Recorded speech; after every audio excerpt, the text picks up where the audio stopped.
మంత్రివర్గ సహచరులందరూ 100% మంత్రివర్గం అంతా ఈ పత్రికా సమావేశంలో పాల్గొని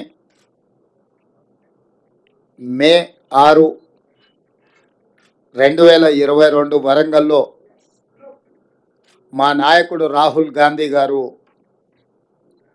రైతు డిక్లరేషన్లో తెలంగాణ ప్రజలకు ఇచ్చిన గ్యారంటీని అమలు చేయడానికి మంత్రివర్గంలో విధానపరమైన నిర్ణయాలు తీసుకొని తెలంగాణ రాష్ట్ర రైతాంగానికి వ్యవసాయం దండగ కాదు, వ్యవసాయాన్ని పండుగ చేయాలన్న ఆలోచన ఏదైతే కాంగ్రెస్ పార్టీ విధానం ఉన్నదో, ఇదే కాకుండా కాంగ్రెస్ పార్టీ శ్రీమతి సోనియా గాంధీ గారు, శ్రీ మల్లికార్జున్ ఖర్గే గారు, శ్రీ రాహుల్ గాంధీ గారు మాట ఇస్తే మడమతి పని నాయకులుగా గతంలో తీసుకున్న నిర్ణయాలు మీకు అందరికీ తెలుసు.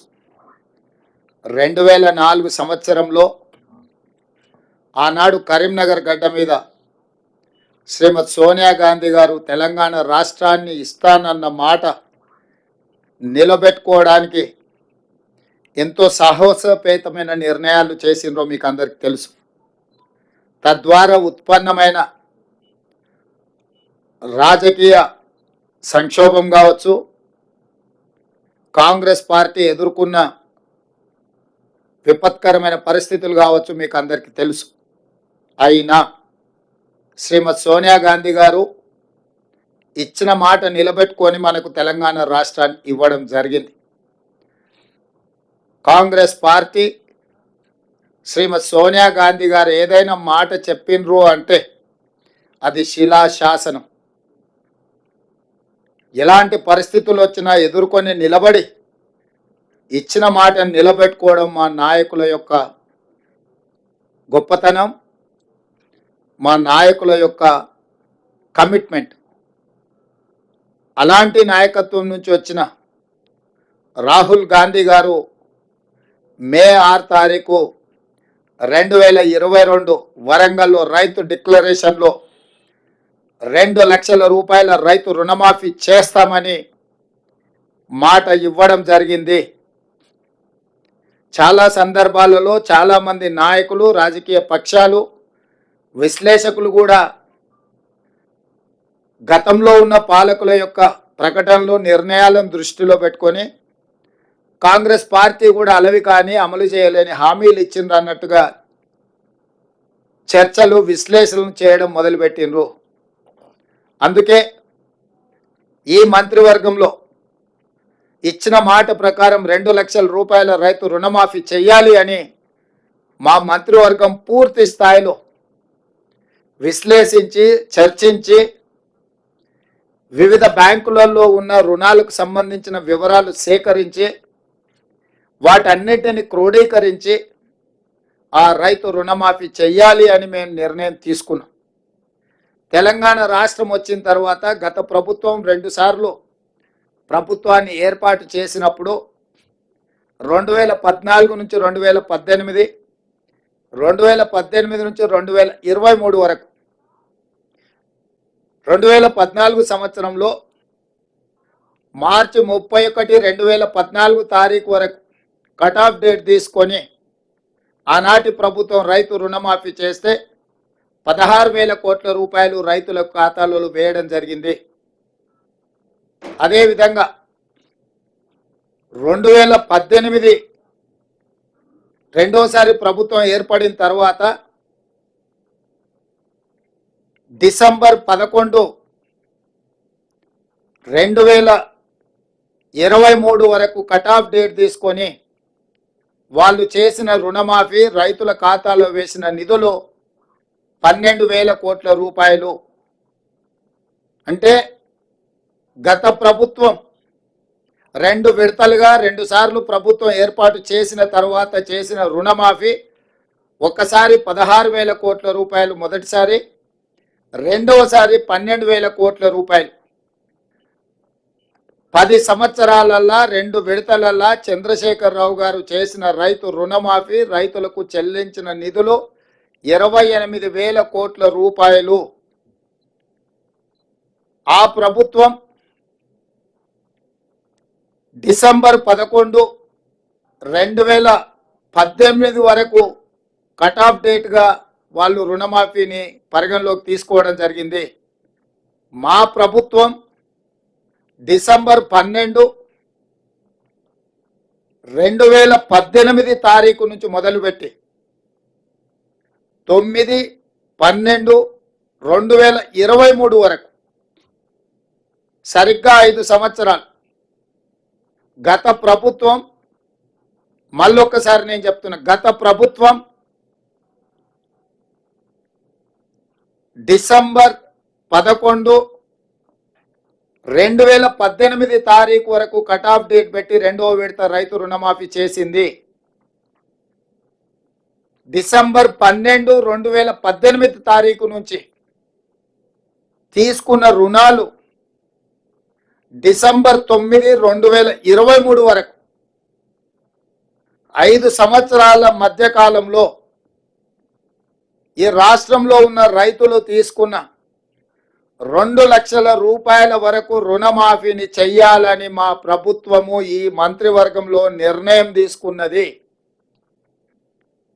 ఇచ్చిన మాట ప్రకారం 2 లక్షల రూపాయల రుణమాఫీ చెయ్యాలి. కట్ ఆఫ్ డేట్ 12/12/2018 నుంచి 9/12/2023 మధ్యకాలంలో రైతులు తీసుకున్న రుణాలను 2 లక్షల రూపాయల వరకు మాఫీ చేయాలని మా మంత్రివర్గంలో మేము నిర్ణయం తీసుకున్నాము. ఈ రుణాలు మాఫీ చేయడానికి దాదాపుగా 31,000 కోట్ల రూపాయలు అవసరం అవుతున్నది. 31,000 కోట్ల రూపాయలను సేకరించి తెలంగాణ రాష్ట్ర రైతాంగానికి రుణముక్తి కల్పించి వ్యవసాయం దండుగ కాదు, వ్యవసాయం పండుగ. ఈ ప్రభుత్వం, ఈ ప్రజాపాలన రైతు సంక్షేమం, రైతు రాజ్యం ఒక సంక్షేమ రాజ్యంగా, అభివృద్ధి రాష్ట్రంగా ముందుకు తీసుకెళ్తామని సంపూర్ణమైన విశ్వాసం, భరోసా కల్పించడానికి ఈరోజు మా మంత్రివర్గం నిర్ణయం తీసుకున్నది. ఆ ప్రకారం ఏకధాటిగా 2 లక్షల రుణమాఫీ చెయ్యాలని మేము నిర్ణయం తీసుకున్నాం. గత ప్రభుత్వం రుణమాఫీ 1,00,000 రూపాయలు చేస్తామని, 4 విడతలని, వడ్డీలు చెల్లిస్తామని రకరకాల ప్రకటనలు చేసి వాయిదాల మీద వాయిదాలు వేసుకుంటూ రైతులను, వ్యవసాయాన్ని సంక్షోభం వైపు నెట్టేసి రైతుల ఆత్మహత్యలకు కారణమైంది. 10 సంవత్సరాలల్లా ఏ రోజు కూడా వాళ్ళు ఇచ్చిన మాట నిలబెట్టుకోలేదు. కానీ మా ప్రభుత్వం ఇచ్చిన మాట ప్రకారం మొదటి 8 నెలల లోపుల్నే, ఎందుకంటే మేము 6 నెలలు పరిపాలన చేస్తే మొదటి 100 రోజులే పరిపాలన చేసినాం. తర్వాత దాదాపుగా 2.5 నెలలు పైచలకు ఎన్నికల కోడ్లోనే పోయింది. ఇప్పుడే మేము పరిపాలనకు పూనుకున్నాము. అందుకే మేము ఇచ్చిన మాట ప్రకారం 2 లక్షల రూపాయల వరకు రైతులకు రుణమాఫీ చెయ్యాలని మా మంత్రివర్గ సహచరులం అందరం ఒక కమిట్మెంట్తోని, ఒక సామాజిక బాధ్యతతోని ఇచ్చిన మాట నిలబెట్టుకోవడానికి ముందుకు వచ్చినాం. అందుకే మీ ముందు మేమందరం కూర్చొని ఏకతాటి మీద, ఏక గొంతుకతో ఈ నిర్ణయం తీసుకొని మీ ముందు ప్రకటన చేస్తున్నాం. అదేవిధంగా రైతు భరోసాకు సంబంధించి చిలువలు పలువలుగా మాట్లాడుకుంటున్నారు. రకరకాల చర్చలు జరుగుతున్నాయి. అనర్హులకు ఇచ్చిందని ఒకరంటారు, నేషనల్ హైవేలో రోడ్లు వేసిన వాటికి ఇచ్చిందని ఇంకొకరంటారు, టాటాలకు, బిర్లాలకు ఇచ్చిందని మరొకరంటారు, ఆగర్భ శ్రీమంతులు జూబ్లీ హిల్స్లో నివసించే ఫామ్ హౌస్ ఓనర్లకు ఇచ్చిందని ఇంకొకరంటారు, గజ్వేల్లో చంద్రశేఖరరావు గారి ఫామ్ హౌస్ కూడా వారు రైతు భరోసా కింద నిధులు తీసుకున్నాడని మరొకరంటారు. ఇట్లా రకరకాల చర్చలు జరుగుతున్నాయి. కాబట్టి మేము 4 గోడల మధ్యలో మా మంత్రివర్గమే కూర్చొని మేమే మాట్లాడుకొని మేమే విధి విధానాలు ఖరారు చేసి ఏదో నిర్ణయాలు తీసుకోవాలన్న ఆలోచన మాకు లేదు.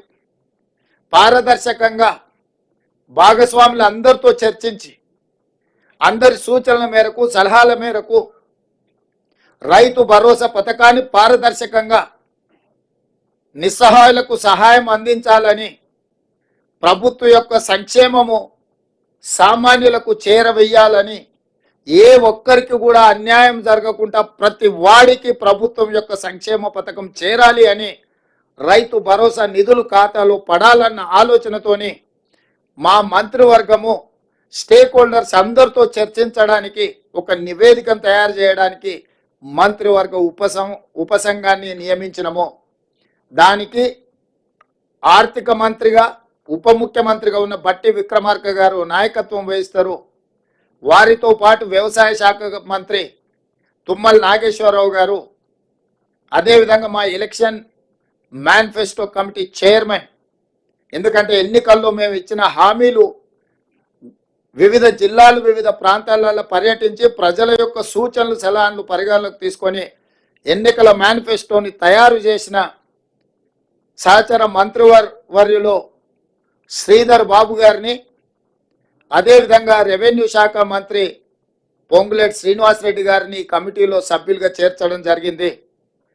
ఈరోజు రైతు భరోసా విధి విధానాలను ఖరారు చేయడానికి రైతు సంఘాలను, రైతు కూలీ సంఘాలను, రాజకీయ పార్టీలను, వివిధ వర్గాల నుంచి సలహాలు సూచనలు తీసుకొని విధి విధానాలు ఖరారు చేసి పారదర్శకంగా ప్రజలకు వివరించే విధానపరమైన నిర్ణయం తీసుకోవడానికి రైతు భరోసా కోసము మంత్రివర్గ ఉపసంఘాన్ని నియమించినము. బట్టి విక్రమార్క గారు, తుమ్మల నాగేశ్వరరావు గారు, శ్రీధర్ బాబు గారు, పొంగులేటి శ్రీనివాసరెడ్డి గారు అందరితో చర్చించి జూలై 15 తారీఖు లోపల ప్రభుత్వానికి నివేదికను అందించడం జరుగుతుంది. ఆ నివేదికను రాబోయే బడ్జెట్ సమావేశాలలో శాసనసభలో ప్రవేశపెట్టి అందరి శాసనసభ్యుల యొక్క అభిప్రాయం తీసుకొని భవిష్యత్ కార్యాచరణను, రైతు భరోసా విధి విధానాలను నిర్ధారించి ఆ నియమ నిబంధనల మేరకు అర్హులైన ప్రతి ఒక్కరికి రైతు భరోసా పథకాన్ని అమలు చేయాలని మా మంత్రివర్గం నిర్ణయం తీసుకున్నది. ఈ విషయాలు కూడా మీ ద్వారా రాష్ట్ర రైతాంగానికి మేము చెప్పదలుచుకున్నాము. మా ప్రభుత్వం జవాబుదారీతనంగా పనిచేయాలనుకుంటుంది. పారదర్శకంగా ప్రజల ముందు మా విధి విధానాలను పెట్టి ముందుకు నడవాలనుకుంటున్నాము. ఇక మూడవ అంశం, వివిధ పత్రికలల్లో, టీవీలల్లో కొన్ని పొలిటికల్ పార్టీ ఓన్డ్ మీడియా కూడా రకరకాల రాద్ధాంతాలు, విషయాలను చిల్వలు పలువలు చేసి లేదా ప్రభుత్వం మీద అపోహలు కలిగించడానికి లేదా ఎక్కడనో సమావేశాలలో ఉన్న మంత్రులను, ఎమ్మెల్యేలను లేని వార్తల్ని ప్రశ్నల రూపంలో వాళ్ళని అడిగి వాళ్ళతో ఏదో ఒకటి మాట్లాడించి దానికి ప్రచారం కల్పించి ప్రభుత్వం యొక్క ప్రతిష్ట దెబ్బతీయాలని ప్రయత్నం చేస్తున్నారు. అందుకు గాను మంత్రివర్గ నిర్ణయాలు కానీ ప్రభుత్వ పరిపాలనకు సంబంధించిన అంశాలను మీడియా మిత్రులకు బ్రీఫింగ్ చేయడానికి మంత్రివర్గం నుంచి 2 అధికార ప్రతినిధులుగా 2 మంత్రులను నియమిస్తున్నాము. దానికి శ్రీధర్ బాబు గారు మిత్రుడు, పొంగులేటి శ్రీనివాసరెడ్డి గారు బాధ్యత తీసుకుంటారు. మీడియా మిత్రులకు నా సూచన, మీకు ఎలాంటి ప్రభుత్వానికి సంబంధించిన అంశాలు కావచ్చు, వివరాలు కావచ్చు, అపోహలు కావచ్చు, మీకు సమాచారం కావాలంటే దానికి సంబంధించి శ్రీధర్ బాబు గారు, పొంగులేటి శ్రీనివాసరెడ్డి గారు ఎప్పుడు మీడియా మిత్రులకు అందుబాటులో ఉంటారు. వారిద్దరిచ్చే సమాచారమే అధికారిక సమాచారము. మీరు ఏది పడితే అది, ఎట్లా పడితే అట్లా ఊహించుకోవడానికి కానీ, ఖాయించుకోవడానికి కానీ, రాయించుకోవడానికి కానీ, చూయించుకోవడానికి కానీ అవకాశం లేకుండా పకడ్బందీగా ప్రభుత్వం ఈ నిర్ణయం తీసుకున్నది. కాబట్టి మీడియా మిత్రులకు ప్రభుత్వానికి సంబంధించిన ఏ సమాచారం కానీ లేకపోతే ఏ అపోహలను తొలగించుకోవడానికి వారిద్దరు అందుబాటులో ఉంటారు. మా ప్రభుత్వం పక్షాన పరిపాలనకు సంబంధించి మీకు ఏ వివరణ కావాలన్నా 2 మంత్రులు అందుబాటులో ఉంటారు. కాబట్టి ఇక నుంచి మీకు ఏదైనా సమాచారం అవసరమైతే ఆ ఇద్దరు మంత్రులను సంప్రదించాల్సిందిగా మీడియా మిత్రులకు నేను తెలియజేస్తున్నా. ఇక రాజకీయాలు అంటారా, రాజకీయాలకు సంబంధించి ఏ నాయకుడైనా మాట్లాడతాడు, ఏ మంత్రి అయినా మాట్లాడతారు. దీనికి సంబంధం లేదు. ప్రభుత్వం పరిపాలనకు సంబంధించి నిర్దిష్టంగా శ్రీధర్ బాబు గారు, పొంగులేటి శ్రీనివాసరెడ్డి గారు స్పందిస్తారు. మిగతా విషయాలు ఏదంటే సంబంధిత శాఖ మంత్రులు వాళ్ళ శాఖలకు సంబంధించిన వివరాలు కానీ మీకు అందిస్తారు.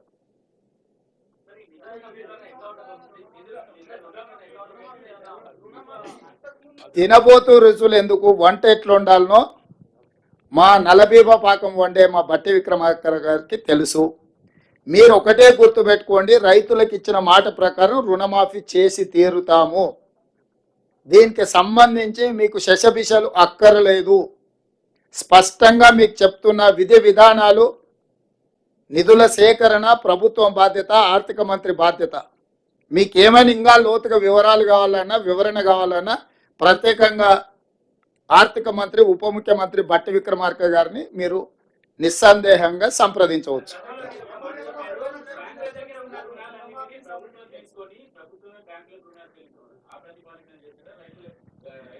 ఇప్పుడు రుణమాఫీ చేయడమే ప్రాతిపదిక.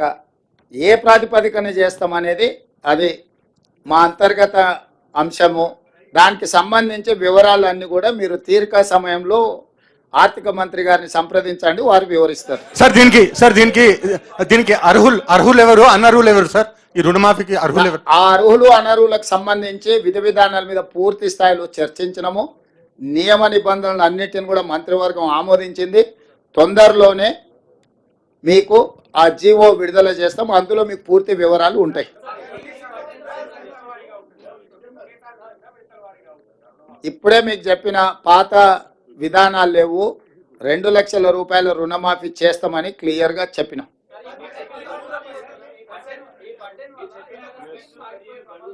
గడువు లోపల చేయడానికే కదా ఇదంతా. చారి గారు 5 సంవత్సరాలు ఆయనలాగా చేయాలంటే ఇంత హడావిడిగా, ఇంత అర్జెంటుగా, ఇంత పకడ్బందీగా మంత్రివర్గ సమావేశం పెట్టడం, మేమందరం వచ్చి కూర్చోవడం, మీకు వివరణ ఇచ్చడం, ఒకవేళ అంతకంటే కొంచెం ముందిస్తే మీకు ఏమైనా అభ్యంతరమా? మీకేమైనా అభ్యంతరం ఉందా? చేయమని అడుగుతారా? ధన్యవాదాలు.